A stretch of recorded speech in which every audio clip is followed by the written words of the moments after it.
Tū mai iawa te karakia a Ruawharo. Ko inei te karakia kua takina e te tohunga rongonui o Takitimu e Ruawharo i te wā I whakaterea taua wakara.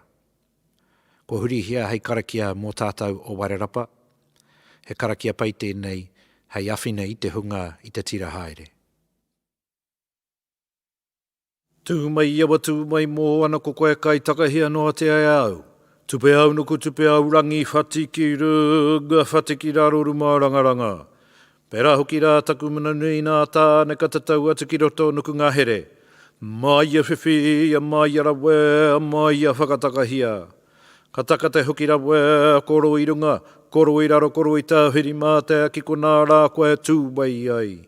Ka hurata tamata nunui, ka hurata tamata raro, te ka waka nuku, te ka waka rangi, te aio wā nuku, te aio wā rangi te kura mai, huki huki te kawe au tētere, kawe a nuku, kawe a tai ai tū matako kiritia.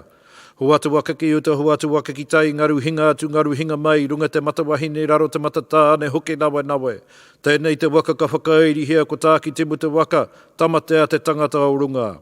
Tēnei te waka ka whakairi hea ko kura haupo te waka, ko whātonga te tangata o runga. Eke pānuku, eke tangaroa.